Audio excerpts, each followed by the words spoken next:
Le Guet des Orfèvres est le 15e tome des Annales du Disque-Monde de Terry Pratchett. J'avais enregistré la lecture intégrale de ce roman en 2017 et je souhaite aujourd'hui la partager à davantage de personnes. Le roman est composé de multiples parties qui ne sont pas véritablement des chapitres et qui peuvent faire de quelques lignes à plusieurs dizaines de pages. À l'époque, j'avais enregistré chacune de ces parties d'une traite. Je n'ai pas souhaité retravailler le montage, il y aura donc des petites reprises dans certains paragraphes. Pour indiquer le passage d'une partie à la suivante, vous pourrez entendre ce bruit de cloche. Je vous remercie d'avance pour votre bienveillance. Bonne écoute!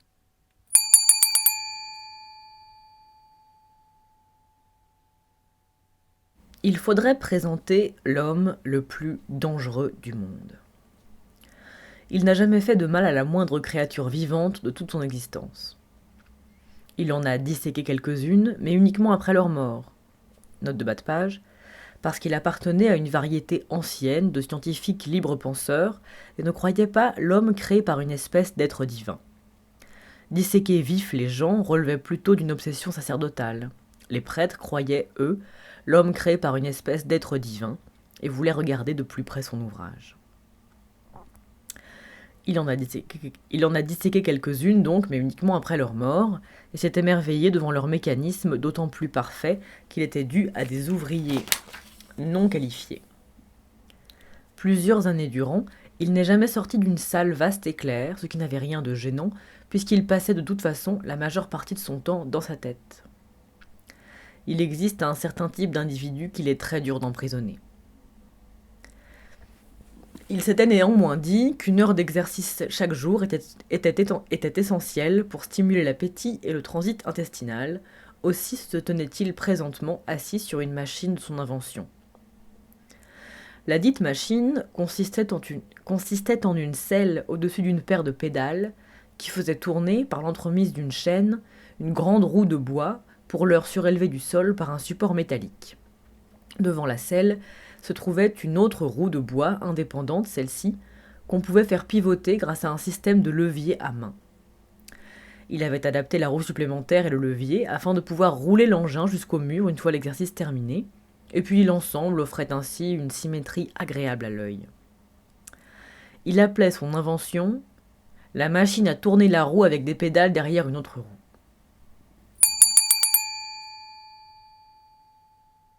Le seigneur Veterini était lui aussi au travail.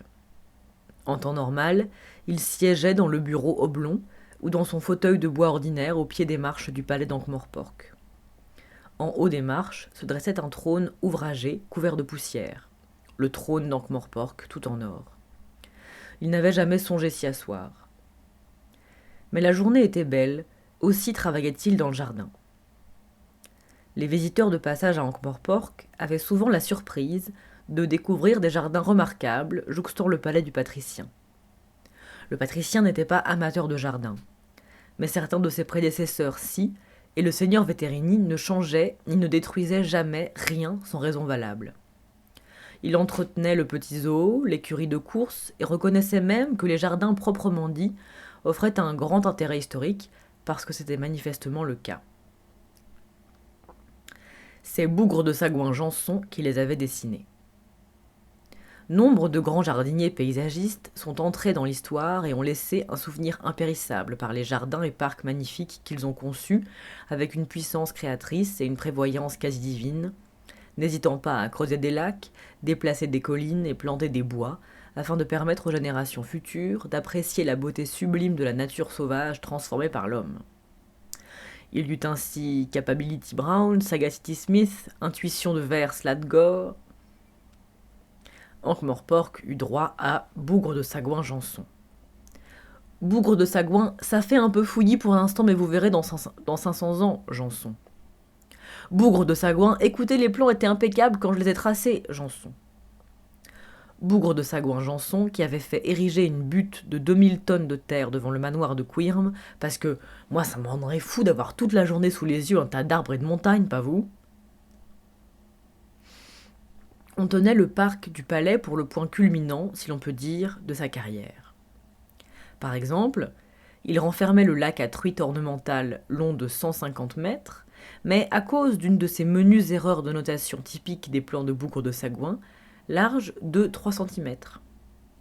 C'était le séjour d'une unique truite qui s'y trouvait à l'aise dès lors qu'elle n'essayait pas d'opérer un demi-tour, et il avait jadis arboré une fontaine ouvragée qui, la première fois qu'on l'avait mise en route, s'était contentée de gronder de façon menaçante pendant 5 minutes, avant de projeter un petit chérubin de pierre à 300 mètres dans l'espace. Il recelait le ho-ho, qui était comme un ha-ha, mais en plus profond. Un ha-ha est un fossé dissimulé devant une ouverture dans un mur qui permet aux propriétaires terriens de bénéficier d'une vue dégagée sur la campagne environnante sans avoir du bétail ni des miséreux inopportuns à se balader sur les pelouses. Selon les indications du crayon errant de Bougre de Sagouin, on l'avait creusé à une profondeur de 15 mètres, et il avait déjà coûté la vie à 3 jardiniers. Le labyrinthe était si petit qu'on se perdait à le chercher. Mais le patricien aimait plutôt bien les jardins, quoique sans plus. Il avait un avis arrêté sur la mentalité d'une grande partie de l'humanité, et la vue du parc le confortait dans son opinion. Des monceaux de papier couvraient la pelouse autour du fauteuil. Des commis les renouvelaient ou les emportaient régulièrement, des commis à chaque fois différents. Des flots de renseignements de toutes sortes entraient au palais, mais ils se rejoignaient en un point unique, comme des fils de la Vierge au centre de la toile d'araignée. Un très grand nombre de dirigeants, les bons comme les mauvais et assez souvent les défunts, apprennent les événements après coup. Quelques rares parviennent à connaître au prix de gros efforts les événements en cours. Pour le seigneur Veterini, tous manquaient d'ambition. « Oui, docteur Crucial, fit-il sans lever la tête. Merde, comment il se débrouille, s'étonna Crucial. J'ai pas fait de bruit, je le sais. Ah, Havelock, commença-t-il. Vous avez quelque chose à me dire, docteur? Nous l'avons égaré. Oui. Et vous le recherchez sûrement activement. Très bien, bonne journée. Le patricien n'avait pas bougé la tête de tout l'échange, ni même pris la peine de demander ce qu'ils avaient égaré. Merde, il le sait pertinemment, se dit Crucial. Comment se fait-il qu'on n'arrive jamais rien à lui apprendre qu'il ne sache déjà? Le seigneur Veterini posa un papier sur un des tas et en saisit un autre. Vous êtes toujours là, docteur Crucial? Je peux vous assurer, monseigneur, que je n'en doute pas. Il y a cependant une question qui m'intrigue. Monseigneur, que faisait-il dans votre guilde à la merci des voleurs? J'avais cru comprendre qu'on l'avait détruit. Je suis pourtant certain d'avoir donné des ordres. C'était la question que l'assassin espérait ne pas s'entendre poser. Mais le patricien était de première force à ce petit jeu. Mon prédécesseur a pensé qu'il servirait d'avertissement et d'exemple. Le patricien leva enfin la tête et fit un grand sourire. Capital, dit-il. J'ai toujours beaucoup cru aux exemples qui frappent l'esprit. Je suis donc sûr que vous réglerez cette affaire avec un minimum de désagrément pour tout le monde. Certainement, monseigneur, fit l'assassin d'une voix morne, mais... Midi se mit en branle. À Ankh-Morpork, midi prenait un certain temps, car on fixait cette heure particulière par consensus. La première cloche à retentir,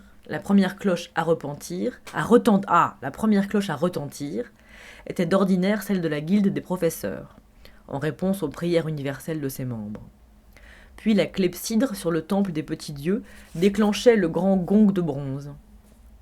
La cloche noire dans le temple de la fatalité sonnait subitement un seul coup, mais le carillon d'argent à pédales de la guilde des fous se mettait à tintinabuler, puis les autres gongs, cloches et carillons de toutes les guildes et tous les temples à s'agiter à toute volée, et il devenait alors impossible de les distinguer les uns des autres, à part le vieux Tom, le bourdon en octofer magique dans le clocher de l'université de l'invisible, dont les 12 silences cadencés dominaient le tintamarre.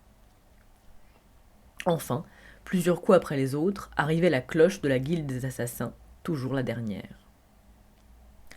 À côté du patricien, le cadran solaire ornemental tinta 2 fois et se renversa.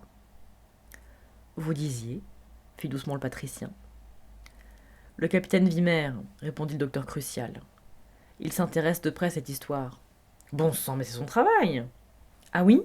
J'exige que vous le rappeliez à l'ordre. » La phrase rebondit en écho dans tout le jardin. Plusieurs pigeons prirent leur envol.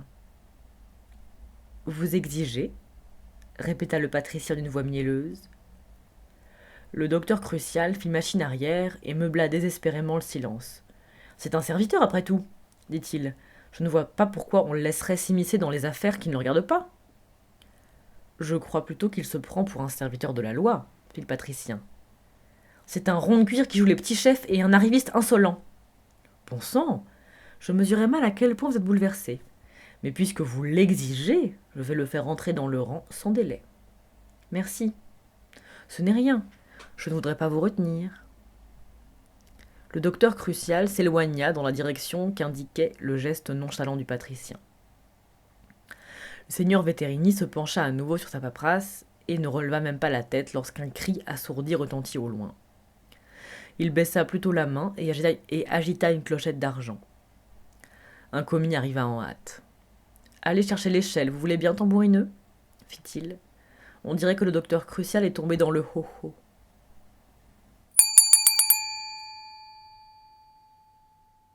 Le loquet de la porte arrière de l'atelier du nain René Cogne-Jarret tomba tout seul, et le battant s'ouvrit en grinçant. Le nain alla voir s'il y avait quelqu'un, et frissonna. Il referma la porte. « Un petit vent frisquet !» dit-il à l'autre occupant du local. « Bah, ça fait pas de mal. » Le plafond de l'atelier ne culminait qu'à 1,50 m au-dessus du plancher. Une hauteur plus que suffisante pour un nain. « Ouille !» fit une voix que personne n'entendit. En majuscule, donc la mort. Cogne-Jarret regarda l'objet serré dans l'étau et saisit un tournevis. « Ouille !» Étonnant, fit le nain. À mon avis, quand on déplace ce tube sur le canon, ça force les 6 chambres à se déplacer pour en présenter une nouvelle devant l'orifice de tir. Ça me paraît évident. Le mécanisme de la détente n'est en réalité qu'un système de briquet. Le ressort, ici, est complètement rouillé. Je peux le remplacer facilement. Vous savez, dit-il en relevant les yeux, c'est un appareil très intéressant, avec des produits chimiques dans les tubes et tout. Tellement simple comme idée. C'est un accessoire de clown ? Une espèce de batte automatique ? Il farfouilla dans une boîte de chute de métal pour trouver un morceau d'acier, puis choisit une lime. « J'aimerais faire quelques croquis tout à l'heure, dit-il. Une trentaine de secondes plus tard, éclata un bang accompagné d'un nuage de fumée. René Cogne-Jarret se releva et secoua la tête. « Le coup de peau, dit-il. J'ai échappé de peu à l'accident. » Il agita la main dans l'espoir de chasser la fumée, puis la tendit vers la lime. La main passa au travers. René fit une nouvelle tentative. La lime restait aussi impalpable que la fumée. « Quoi ?» Le propriétaire de l'étrange appareil fixait d'un œil horrifié quelque chose par terre. René suivit son regard. « Oh !» lâcha-t-il. La vérité, qui rôdait à la limite de la conscience de René, lui apparut enfin en pleine lumière. C'était une des particularités de la mort, ça. Quand on passait de vie à trépas, on était dans les premiers à le savoir. Son visiteur empoigna l'appareil sur l'établi et le fourra dans un sac en tissu. Puis il regarda d'un air affolé autour de lui, saisit le cadavre de M. Cogne-Jarret et le traîna par la porte en direction du fleuve. On entendit au loin un bruit d'éclaboussure ou de ce que l'encre offrait de plus ressemblant à des éclaboussures. « Oh zut !» fit René. « Et en plus, je sais pas nager. »« Ça ne posera pas de problème, je vous assure, » fit la mort. René le regarda. Le, note de bas de page, si, note du traducteur. Puisque on pourrait penser que c'est féminin. « Vous êtes beaucoup plus petit que ce que je croyais, dit-il. C'est parce que je suis à genoux, monsieur Cogne-Jarret. »« Cette saleté d'engin m'a tué, dites donc. »« Oui. C'est la première fois qu'un truc pareil m'arrive à moi. »« À tout le monde, mais pas la dernière, à mon avis. » La mort se remit debout dans un cliquetis d'articulation des genoux. Il ne se cogna plus le crâne contre le plafond. Il n'y avait plus de plafond. Le local s'était doucement évanoui. Les nains avaient leur propre dieu. La race naine n'était pas religieuse par nature, mais dans un monde où les étais de mine risquaient de céder sans prévenir et les poches de grisou d'exploser brusquement, ils avaient éprouvé le besoin d'avoir des divinités, comme une espèce d'équivalent surnaturel au casque de chantier. Et puis, quand on s'écrase le pouce d'un coup de masse, c'est bien agréable de pouvoir jurer. Seul un athée très spécial, doté d'une volonté d'acier, est capable de sauter sur place, la main serrée sous l'aisselle de l'autre bras, et de crier « Oh, fluctuation aléatoire dans le continuum de l'espace-temps !» ou « Argue, nom d'un concept primitif et démodé !» René ne perdit pas de temps à poser des questions. Des tas de préoccupations deviennent un tantinet urgente quand on est mort. « Je crois en la réincarnation, dit-il. »« Je sais. J'ai essayé de vivre comme il faut. Est-ce que c'est un bon point ? » ?»« Ça ne dépend pas de moi. » La mort toussa. « Évidemment, puisque vous croyez en la réincarnation, vous serez donc René. » Il attendit. « Oui, c'est vrai, » fit René. « Les nains sont connus pour leur sens de l'humour, si on veut aller par là.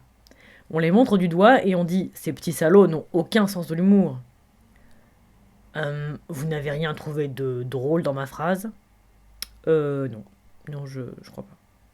J'ai fait un calembour, un jeu de mots. René. Oui ? Vous aviez remarqué ? Non, je peux pas dire. Oh, pardon. On m'a dit de faire un effort pour égayer ce moment. René. Oui. Je vais y réfléchir. Merci.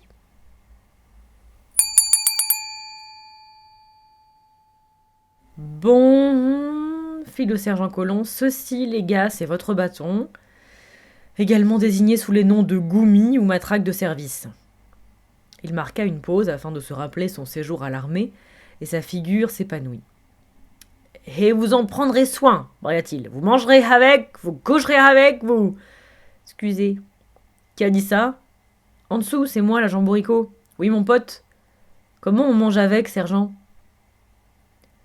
Le ressort fier à bras du sergent Colomb se ramollit d'un coup. Il se méfiait de l'agent Bourricot.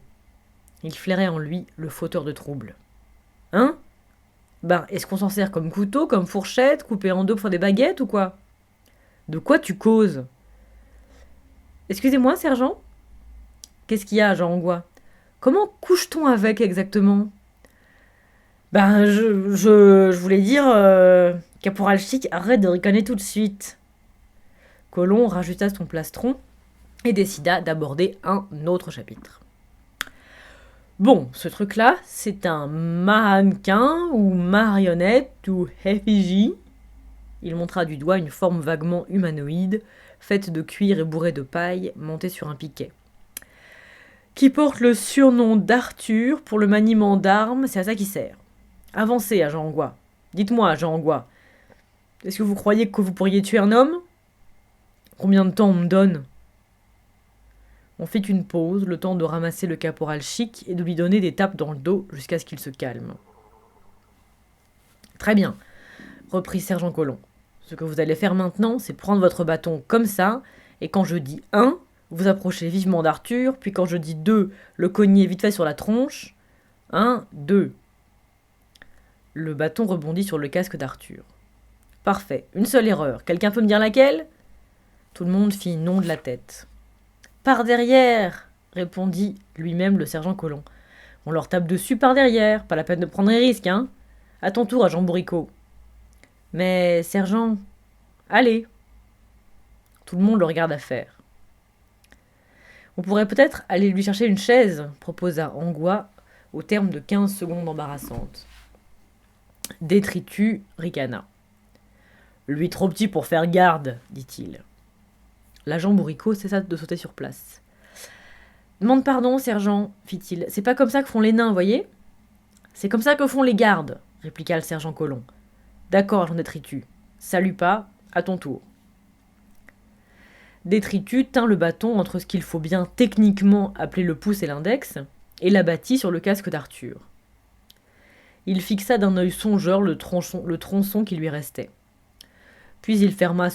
point, faute d'un terme plus adéquat, et asséna une série de coups sur ce qui ne fut plus très longtemps la tête du mannequin, jusqu'à ce que le piquet se retrouve enfoncé d'1 mètre dans le sol. Maintenant le nain, il pouvoir essayer, dit-il. Suivirent 5 autres secondes embarrassantes. Le sergent Colomb se racla la gorge. Bon, oui, on peut le considérer en état d'arrestation, je crois, fit-il. Prends note, caporal Chic. Agent détritus, salut pas, retenu d'1 piastre pour perte de bâton. Et il faut en principe interroger ensuite le suspect. Il contempla les restes d'Arthur. Je crois que c'est peut-être maintenant le bon moment pour une démonstration des subtilités du tir à l'arc, annonça-t-il.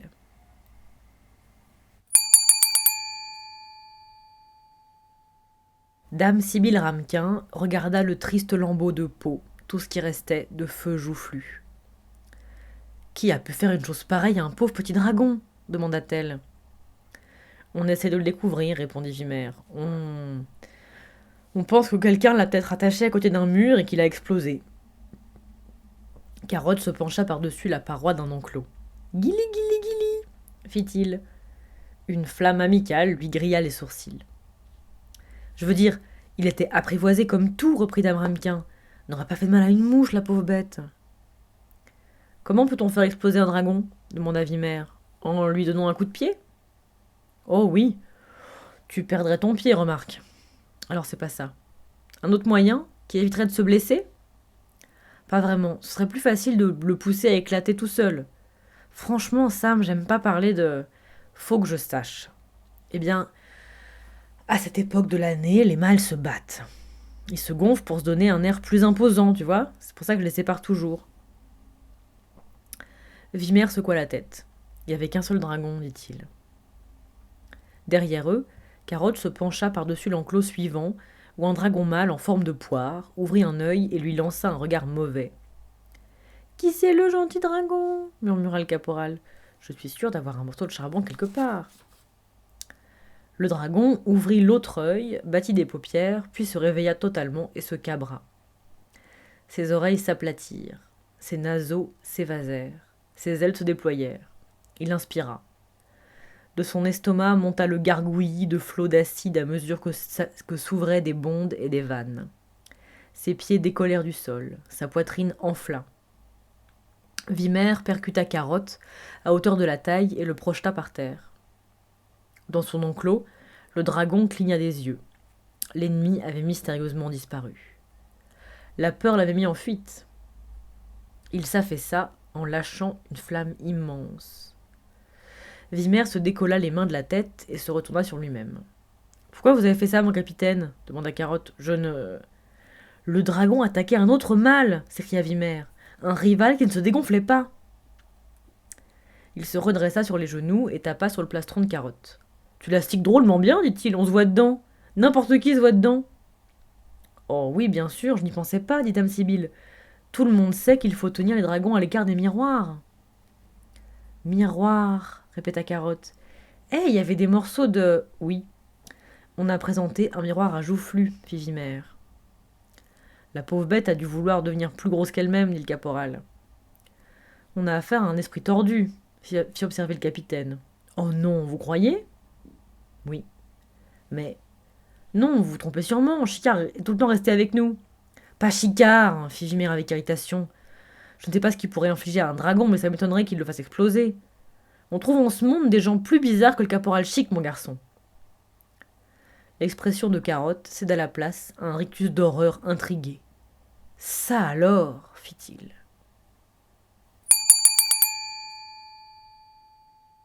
Le sergent Colomb embrassa du regard le champ de tir. Puis il ôta son casque et s'essuya le front. Je crois qu'il vaut mieux que l'agent Angois arrête de tirer à l'arc tant qu'on n'aura pas trouvé comment l'empêcher de se gêner toute seule. Pardon, sergent. Ils se tournèrent vers Détritus, debout, l'air penaud, derrière un tas d'arcs brisés. Les arbalètes, c'était hors de question. Entre ses doigts massifs, elles ressemblaient à des épingles à cheveux. En théorie, l'arc serait une arme mortelle dans ses mains dès qu'il aurait compris à quel moment lâcher la flèche. Le troll haussa les épaules. « Pardon, monsieur, dit-il. Arc, pas arme de troll. »« Ah, fit Colomb. Quant à toi, Jean Bourricot, je pige pas le coup de viser, sergent. Je croyais les nains connus pour leurs talents au combat. Ouais, mais pas pour ces talents-là, fit Bourricot. Embuscade, murmura Détritus. Le murmure, sortant de la bouche d'un troll, rebondit en écho sur des bâtiments au loin. La barbe de Bourricot se hérissa. Faucheton de troll, je vais prendre ma. Bon, fit aussitôt le sergent Colomb. On va arrêter l'entraînement, j'ai l'impression. Vous faudra apprendre au fur et à mesure, d'accord ? Il soupira. Ce n'était pas un homme cruel, mais il avait été soldat, puis garde sa vie durant, et il se sentait exploité. Sinon, il se serait abstenu d'ouvrir la bouche à nouveau. Je sais pas. Je sais vraiment pas. Vous vous battez entre vous, vous bousillez vos armes, je veux dire, qui on croit mener en bateau ? Bon, il est presque midi. Vous avez quelques heures de quartier libre, on se revoit ce soir, si vous estimez que ça vaut la peine. Il y eut un clang. L'arbalète que Bourricot tenait à la main était partie toute seule. Le carreau siffla au ras de l'oreille du caporal Chic et atterrit dans le fleuve où il se planta. Pardon, fit Bourricot. Tss, tss, tss, fit le sergent Colomb. Ça, c'était le pire. Il aurait carrément mieux valu qu'il traite le nain de tous les noms. Il aurait mieux valu lui faire sentir qu'il méritait des insultes. Il fit demi-tour et prit la direction du Guet des Orfèvres. Tout le monde l'entendit marmonner un commentaire. Qu'est-ce qu'il dit ? Demanda Détritus. Tu parles de commander des hommes pareils, cita une Angoi, virant au rouge. Bourricot cracha par terre, ce qui ne prit guère de temps vu sa proximité du sol. Puis il plongea la main sous sa cape, d'où il sortit, tel un illusionniste tirant un lapin taille 100 d'un chapeau taille 50, sa hache de guerre à double tranchant, et s'élança à toutes jambes. Il fila d'un trait vers la cible indemne, un éclair d'acier, et le mannequin explosa comme une meule de foin atomique. Ses deux compagnons s'approchèrent d'un pas nonchalant pour examiner le résultat, tandis que de menus brins de paille retombaient en voltigeant. « Oui, d'accord, fit Angoi. Mais il a bien dit qu'on devait pouvoir lui poser des questions ensuite. »« Il n'a pas dit qu'il était en train de répondre ?» répliqua Bourricot d'un air mauvais. « Agent Bourricot, retenu 1 piastre pour cible, » fit Détritus qui en devait déjà 11 pour les arcs fichus. « Si ça vaut le coup de revenir, » cracha Bourricot en faisant disparaître à nouveau sa hache quelque part sous ses vêtements. « Espéciste !»« Je crois pas qu'il voulait dire ça, » fit Angoi. « Oh, toi, ça te concerne pas ?»« Pourquoi donc ? » ?»« Parce que toi, homme, » expliqua Détritus. Angoi eut l'intelligence d'observer un moment de réflexion. « Une femme, » rectifia-t-elle. « Pareil, uniquement au sens large. Allez, on va prendre un verre. » Le bref instant de camaraderie face à l'adversité s'évapora purement et simplement. « Boire avec un troll ? Boire avec un nain ? Très bien, fit Angoi. Est-ce que toi et toi, ça vous dirait de venir prendre un verre avec moi ? Elle ôta son casque et secoua ses cheveux qui se déployèrent. Les femmes trolls n'ont pas de système pileux, même si les plus chanceuses arrivent à faire pousser une fine couche de lichen, et les naines reçoivent plus souvent des compliments sur la douceur de leur barbe que sur leur cuir chevelu. Mais la vue d'Angoi raviva peut-être quelques restes d'une ancienne virilité cosmique commune. « Je n'ai pas encore vraiment eu l'occasion de visiter la ville, dit-elle, mais j'ai vu un bistrot dans la rue de la Lueur. » Du coup, il leur fallait traverser le fleuve, et pour au moins 2 d'entre eux, tâcher de faire comprendre aux passants qu'ils n'avaient rien à voir avec au moins un des 2 autres. Du coup, ils regardaient ailleurs d'un air dégagé autant que pathétique. Du coup, Bourricot aperçut le nain dans l'eau. Si on pouvait appeler ça de l'eau. Si on pouvait encore appeler ça un nain. Ils regardèrent en contrebas. « Vous savez, dit Détritus au bout d'un moment, ça ressemble nain qui fabrique armes dans rue du Givre. »« René Cogne-Jarret » dit Bourricot. « Celui-là, ouais. »« Ça lui ressemble un peu, » constata Bourricot d'une voix toujours aussi glaciale. « Mais c'est pas exactement lui. »« Comment ça ?» demanda Angoi. « Parce que monsieur Cogne-Jarret, répondit Bourricot, il a pas un grand trou à la place de la poitrine. »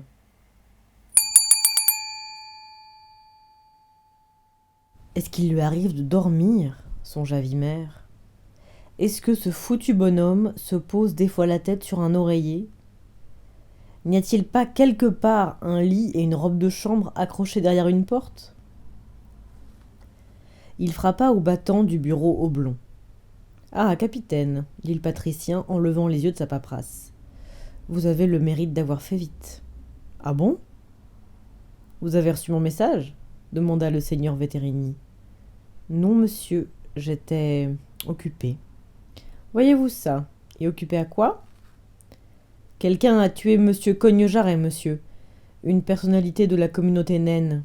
Quelqu'un l'a abattu avec quelque chose, une espèce d'engin de siège, un machin comme ça, et l'a balancé dans le fleuve. On vient de le repêcher. J'allais annoncer la mauvaise nouvelle à sa femme. Je crois qu'il habite rue de la Mélasse. Et alors je me suis dit, puisque je passais, c'est un grand malheur. Surtout pour monsieur Cogne-Jarret. Le patricien se renversa dans son fauteuil et fixa Vimer. « Dites-moi, fit-il, comment l'a-t-on tué ? Je ne sais pas. Je n'ai jamais rien vu de tel. Il avait un grand trou, voilà, mais je vais trouver qu'il l'a tué. Est-ce que je vous ai dit que le docteur Crucial est venu me voir ce matin ? Non, monsieur. Il était très soucieux. Oui, monsieur. Je crois que vous le contrariez. Monsieur ? Le patricien donna l'impression de prendre une décision. Son fauteuil retomba en avant avec un bruit sourd. Capitaine Vimer. Monsieur ?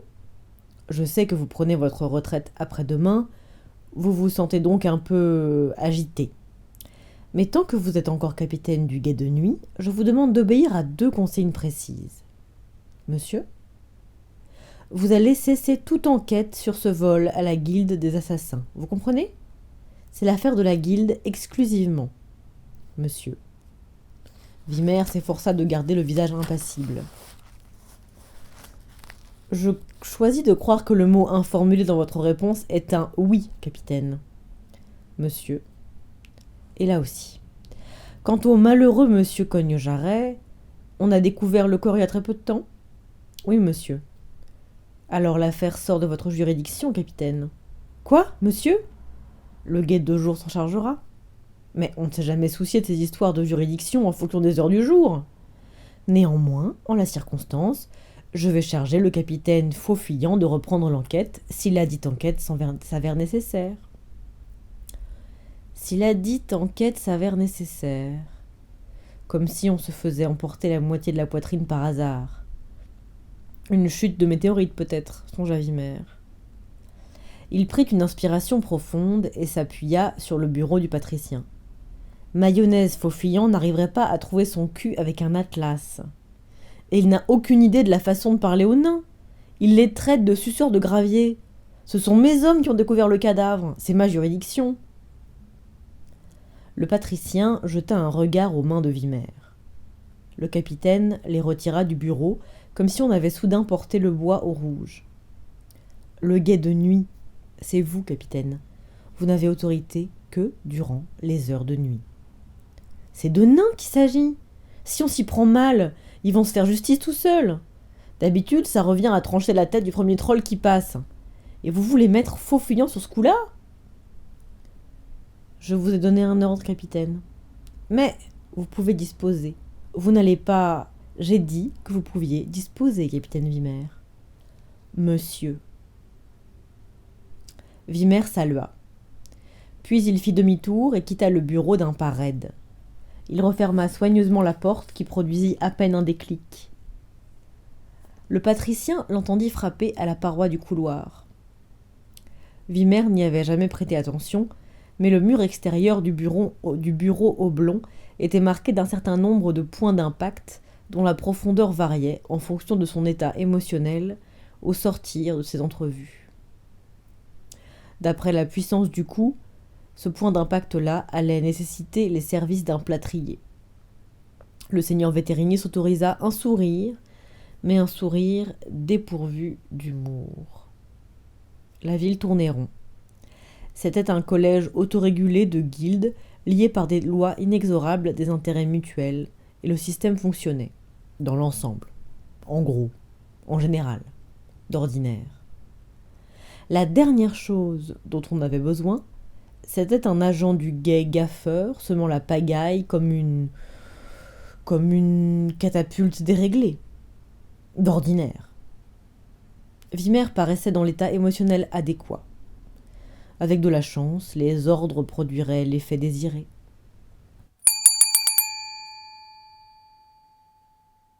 On trouve un bistrot de ce type dans toutes les grandes villes. C'est celui où boivent les flics. Les agents de la garde fréquentaient rarement les tavernes plus animées d'Ankh-Morpork durant leur quartier libre. Ils risquaient trop d'assister à un incident qui leur ferait reprendre le service aussi sec. Note de bas de page, un suicide par exemple. Le meurtre restait en fait un cas relativement rare à Ankh-Morpork, mais les suicides étaient nombreux. Circuler la nuit dans les ruelles des ombres, c'était du suicide. Demander à un petit verre dans un bar de nains aussi. Dire à un troll qui n'a pas un poil sur le caillou, même chose. On pouvait se suicider très facilement si on ne faisait pas attention. Il se rendait donc le plus souvent au Sceau, dans la rue de la Lueur, un petit bistrot bas de plafond, peu fréquenté à cause de la présence des gardes municipaux qui tendaient à décourager les autres consommateurs. Mais Monsieur Frometon, le patron, ne s'en souciait pas trop. Nul ne boit comme un flic qui a trop vu pour rester à jeun. Carotte compta sa monnaie sur le comptoir. Alors, 3 bières, un lait, un soufre en fusion sur coke à l'acide phosphorique, avec parapluie dessus, ajouta Détritus. Et un caleçon brûlant avec de la limonade. Et avec une banane flambée, ajouta Chicard. Ouah ? Et aussi de la bière dans un bol, commanda Angois. On dirait que ce petit chien a le béguin pour vous, fit Carotte. Oui, reconnut Angois. Je ne vois pas pourquoi. On déposa la commande devant eux. Ils regardèrent fixement leurs verres. Ils les vidèrent. Monsieur Frometon, qui connaissait les flics, refit sans un mot le plein des verres et de la chope isolante de Détritus. Ils regardèrent fixement leurs verres. Ils les vidèrent. Vous savez, fit Colomb au bout d'un moment, ce qui me fout en l'air, mais alors vraiment en l'air, c'est qu'il a été balancé à la flotte. Je veux dire sans poids, balancé comme ça, comme si ça avait aucune importance qu'on le découvre. Vous voyez ce que je veux dire ? Moi, ce qui me fout en l'air, dit Bourricot, c'est que c'était un nain. Ce qui me fout en l'air, moi, c'est son meurtre, fit Carotte. Monsieur Frometon repassa devant la rangée de clients. Ils regardèrent fixement leurs verres, ils les vidèrent. Il faut dire que le meurtre, malgré les apparences, n'était pas monnaie courante à Ankh-Morpork. Il y avait, il est vrai, des assassinats, et comme signalé précédemment, maintes façons de se suicider par mégarde, sans oublier les bagarres domestiques de temps en temps, le samedi soir, quand les couples mariés cherchaient un substitut moins onéreux au divorce. Tout ça existait, mais au moins ça répondait à certaines raisons, même déraisonnables. Un grand nain que c'était, monsieur Cogne-Jarret, dit Carotte, et un bon citoyen. Mettez pas tout le temps la pagaille partout comme monsieur Fort-du-Bras. Là, un atelier dans la rue du Givre, fit Chicard. L'avait, rectifia le sergent Colomb. Ils regardèrent fixement leurs verres, ils les vidèrent. Ce que je veux savoir, dit Angois, c'est ce qui lui a fait ce trou dans la poitrine. Jamais rien vu de pareil, avoua Colomb. Est-ce que quelqu'un ne devrait pas aller prévenir madame Cogne-Jarret demanda Angois. Le capitaine Vimer s'en occupe, répondit Carotte. Il a dit qu'il ne voulait pas confier cette corvée à un autre. Je préfère que ce soit lui plutôt que moi, fit Colomb. Je le ferai pas pour toute l'heure du monde. Ils foutent la trouille quand ils pètent en rogne, les petits cons. Et chacun d'eux hochait la tête d'un air morne, y compris le petit con et le grand petit con adopté. Ils regardèrent fixement leurs verres, ils les vidèrent. On ne devrait pas chercher qui a fait ça demanda Angois. Pourquoi fit Chicard. Elle ouvrit et referma la bouche plusieurs fois avant de répondre. Des fois qu'il recommencerait. C'était pas un assassinat, hein, fit Bourricot. Non, dit Carotte. Il laisse toujours un mot, c'est la loi. Ils regardèrent leurs verres, ils les vidèrent. Vous parlez d'une ville, fit Angois. Le plus drôle, c'est que ça marche bien, dit Carotte. Vous savez, quand je suis arrivé au guet, j'étais tellement niais que j'ai arrêté les chefs de la guilde des voleurs pour vol. Moi, ça me paraît normal, fit Angois. J'ai eu quelques ennuis pour ça. Vous voyez, dit Colomb, chez nous, les voleurs sont organisés. C'est officiel, quoi. Ils ont droit à un certain nombre de vols. C'est pas qu'ils volent tellement ces temps-ci, remarquez. Si vous leur versez une petite prime tous les ans, ils vous refilent une carte et vous laissent peinard. Économie de temps et d'énergie pour tout le monde. Et tous les voleurs en sont membres demanda Angois. Oh, je comprends, répondit Carotte. On s'amuse pas à voler en Morpork sans permis de la guilde, à moins d'avoir un talent spécial. Pourquoi? Qu'est-ce qui t'arrive? Quel talent? Ben, par exemple, celui d'arriver à survivre pendu la tête en bas à une des portes de la ville, les oreilles clouées aux genoux. Angois marqua un temps. C'est horrible, lâcha-t-elle enfin. Oui, je sais. Mais le fait est là, dit Carotte. Le fait est là, ça marche. L'ensemble, les guildes, les crimes organisés et le reste, tout a l'air de marcher. Ça n'a pas marché pour monsieur Cogne-Jarret, fit observer le sergent Colomb. Ils regardèrent leur verre. Tout doucement, tel un séquoia géant faisant le premier pas vers une résurrection prochaine sous forme de tract en faveur de la protection des arbres, Détritus bascula en arrière, sa chope toujours à la main. En dehors de son changement de position à 90 degrés, il n'avait pas bougé un muscle. « C'est le soufre !» fit Bourricot sans se retourner. « Ça leur monte direct à la tête. » Carotte abattit le poing sur le comptoir. « Faut qu'on fasse quelque chose. »« On pourrait lui piquer ses pompes, » proposa Chicard. « Au sujet de monsieur Cogne-Jarret, je veux dire. »« Ah ouais. Tu me rappelles le vieux Vimémère. S'il fallait s'emmerder pour tous les cadavres de la ville. »« Mais celui-là est différent, » répliqua sèchement Carotte. « D'habitude, on a des suicides, des bagarres entre guildes, des trucs comme ça. Mais lui, c'était qu'un nain, un pilier de la communauté. Passait son temps à fabriquer des épées, des haches, des armes pour sépulture, des arbalètes et des instruments de torture. Et on le repêche dans le fleuve avec un grand trou dans la poitrine. Qui va faire quelque chose pour lui, sinon nous ? » « T'as mis quelque chose dans ton lait ?» fit Colomb. « Écoute, les nains peuvent s'occuper de ça. C'est comme le chemin de la carrière. Fourre pas ton nez là où on risque de te l'arracher et de te le bouffer. On est la garde municipale. On veille sur toute la ville, pas seulement sur ceux des habitants qui mesurent plus d'1,20 m de haut et qui sont faits de chair et de sang. »« C'est pas un nain qui a fait ça, » dit Bourricot qui tanguait légèrement. « Pas un troll non plus. » Il voulut se taper du doigt l'aile du nez et manqua son coup. Pour la bonne raison qu'il avait encore ses bras et ses jambes. « Le capitaine Vimer va vouloir une enquête, » fit Carotte. « Le capitaine Vimer, il va apprendre à devenir un civil, » dit Chicard.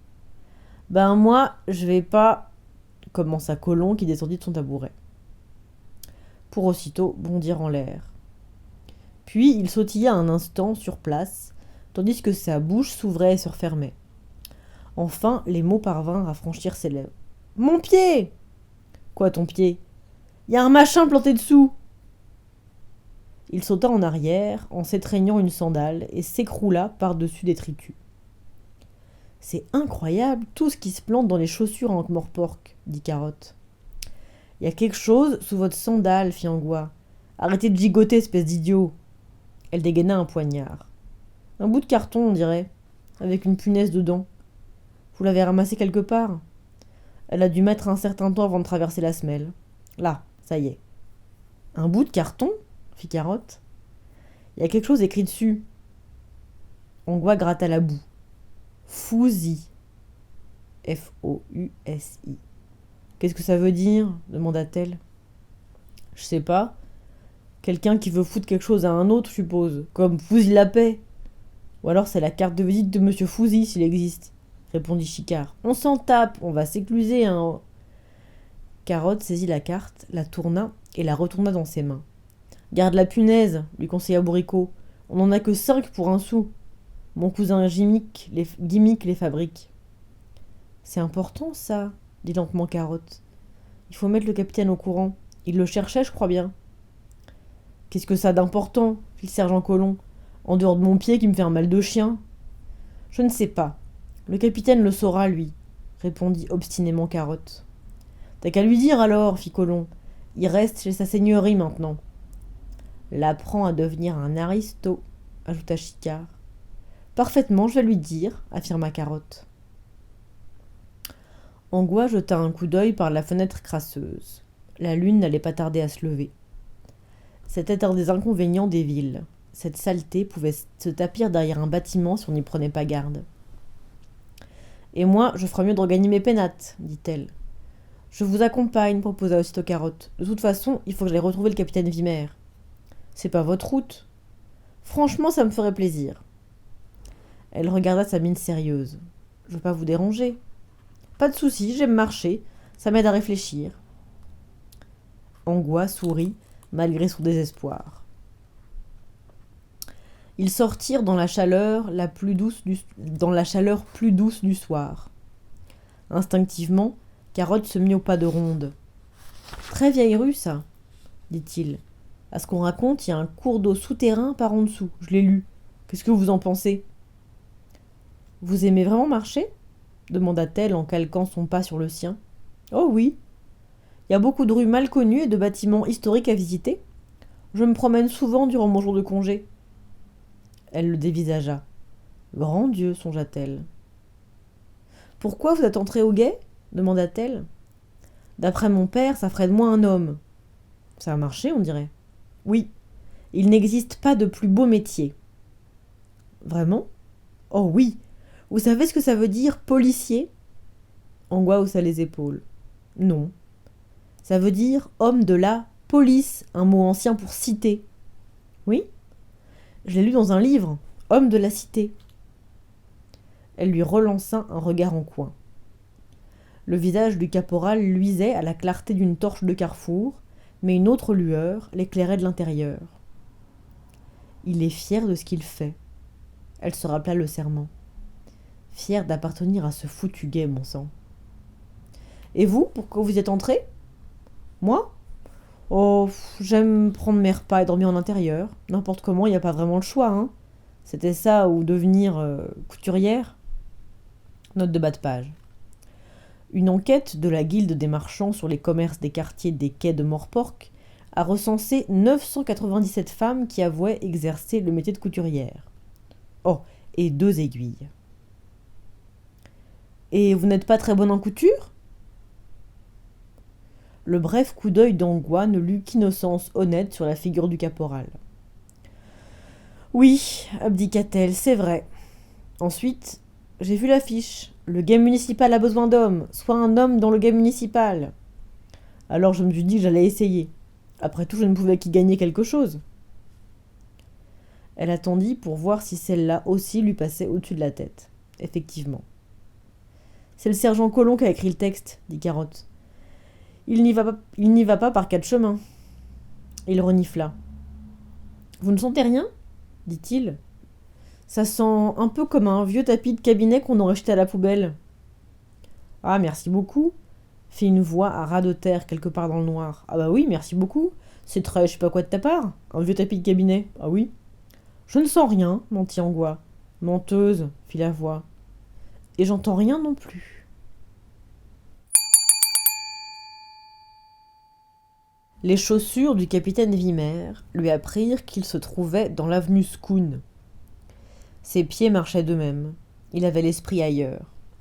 Pour tout dire, une partie de cet esprit se dissolvait doucement dans les vapeurs du meilleur nectar de Jacquin constricteur. Si encore il s'était pas montré aussi poli, merde. Il avait vu, dans sa vie, un certain nombre de choses qu'il s'était toujours efforcé, sans succès, d'oublier.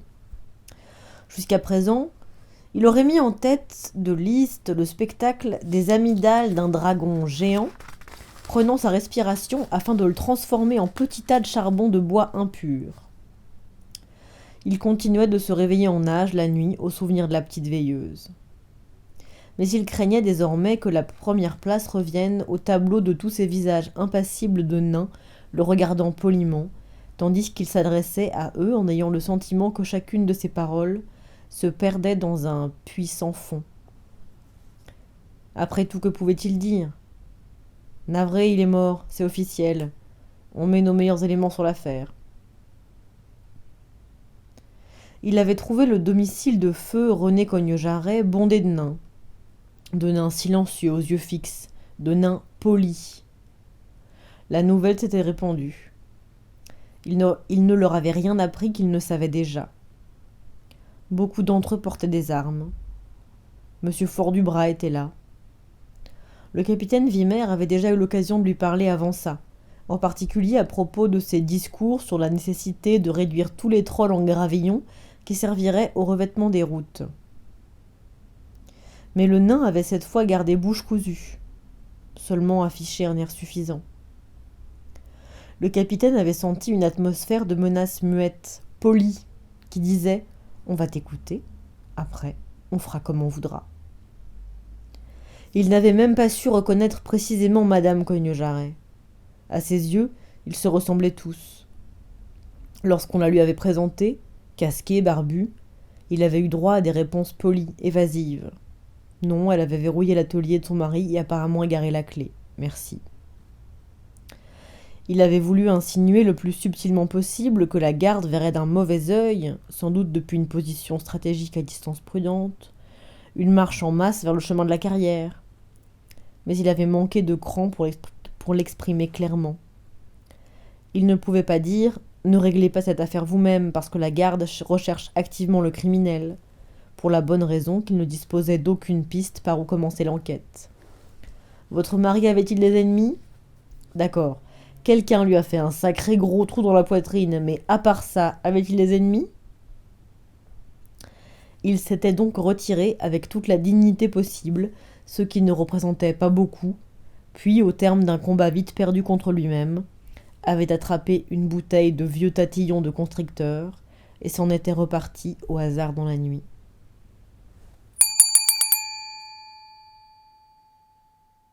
Carotte et Angois arrivèrent au bout de la rue de la Lueur. « Vous habitez où » demanda Carotte. « Là-bas. » Elle tendit le doigt. « Rue de l'Orme ? Pas chez Madame Keck, tout de même. »« Si, pourquoi ?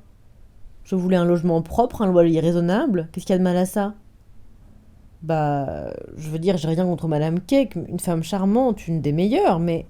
Enfin, vous avez sûrement remarqué... Remarqué quoi ? Bah, elle est pas très... Vous savez, difficile, quoi.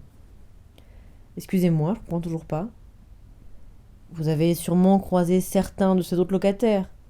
Je veux dire Raymond Soulier le tour chez elle. Oh, fit Angois. Vous voulez parler du zombie ? Et il y a un banshee dans le grenier. Monsieur Ixolite, oui.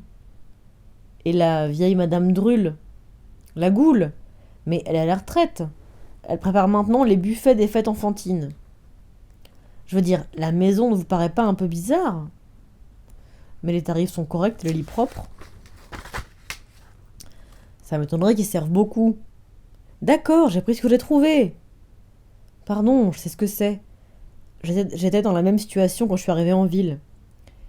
Mais si j'ai un conseil à vous donner, c'est de déménager dès que la politesse vous le permettra pour trouver un autre logement. Disons, plus convenable pour une jeune dame, si vous voyez ce que je veux dire. Pas vraiment.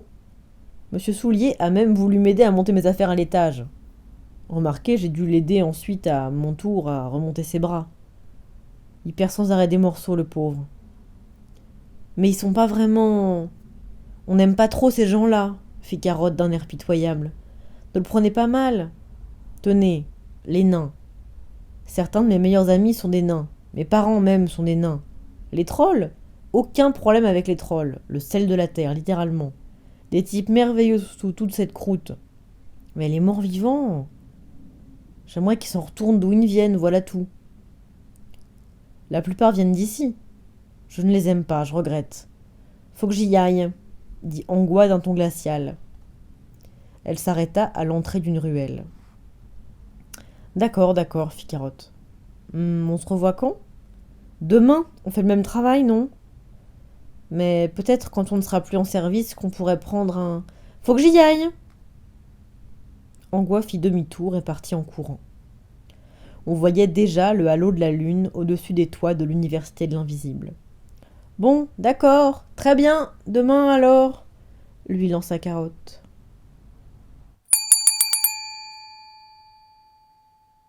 Angoisse sentait le monde tourner tandis qu'elle trébuchait dans l'obscurité. Elle n'aurait pas dû attendre aussi longtemps. Elle déboucha en titubant dans une rue transversale où déambulaient quelques passants et réussit à gagner l'entrée d'une venelle en flanquant des coups de patte à ses vêtements. Elle fut aperçue par Bandeau Pringue, fraîchement exclu de la guilde des voleurs pour enthousiasme excessif et conduite inconvenante de la part d'un malfrat et prêt à tout. Une femme seule dans une ruelle sombre, voilà exactement ce qu'il lui fallait, se dit-il. Il jeta un coup d'œil à la ronde et la suivit. Pendant quelques secondes, on n'entendit que le silence. Puis Bandeau surgit en trombe et continua de cavaler jusqu'au quai où un bateau appareillait avec la marée. Il gravit à toutes jambes la passerelle juste avant qu'on la remonte, devint un marin, puis mourut 3 ans plus tard lorsqu'un tatou lui tomba sur la tête dans une contrée lointaine, et durant tout ce temps, il ne parla jamais de ce qu'il avait vu. Mais il poussait un cri chaque fois qu'il voyait un chien. Angoisse surgit un court instant plus tard et s'éloigna au petit trot.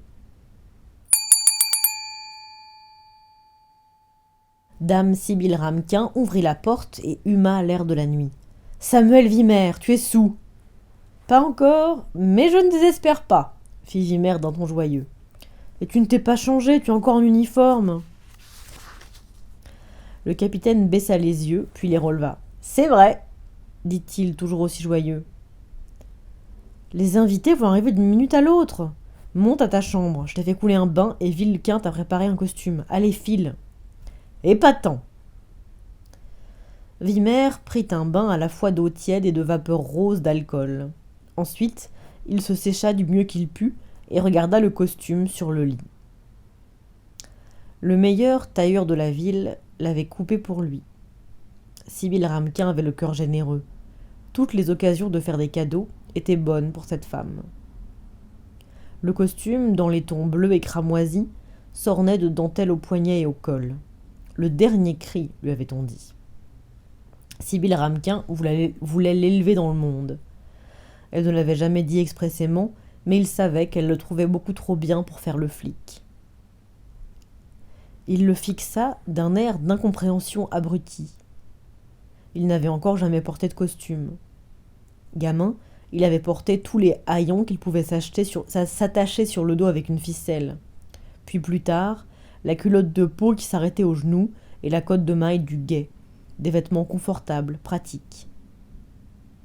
Un chapeau accompagnait le costume, piqué de perles. Vimer n'avait encore jamais porté de couvre-chef qu'on n'avait pas façonné au marteau dans une seule pièce de métal. Les chaussures étaient longues et pointues. Il avait toujours porté des sandales l'été et les traditionnels godillots de mauvaise qualité l'hiver. Le capitaine Vimer parvenait tout juste à être un officier. Il n'était pas du tout certain de savoir comment devenir un gentilhomme. Endosser le costume lui apparut être un premier pas. Les invités arrivaient. Il entendait les crissements des roues de voiture dans l'allée et le piétinement des porteurs de chaises. Il jeta un coup d'œil par la fenêtre. L'avenue Scone jouissait d'une situation plus élevée que la majeure partie de Morpork et offrait un panorama imprenable sur la ville pour ceux qui aimaient ça. La forme sombre du palais du patricien se détachait dans le crépuscule. Une seule fenêtre y brillait tout en haut. Le palais occupait le centre d'un secteur bien éclairé, lequel s'assombrissait de plus en plus à mesure que l'œil s'écartait pour embrasser les quartiers de la ville où l'on évitait d'allumer une bougie parce que c'était gaspiller un bon repas. Des torches rougeoyaient du côté du chemin de la carrière. Ah oui, le nouvel Antrol, ça s'expliquait. Et une faible lueur dominait le bâtiment de la magie des hautes énergies à l'université de l'invisible. Vimer aurait bien mis tous les mages en état d'arrestation sur la présomption qu'ils étaient vachement trop malins. Mais on voyait davantage de lumière qu'il aurait fallu vers le rue du Câble et à Pic, un quartier de la cité que les gens tels que le capitaine Faufiant qualifiaient de minusville. « Samuel !» Vimer rajusta sa cravate comme il put.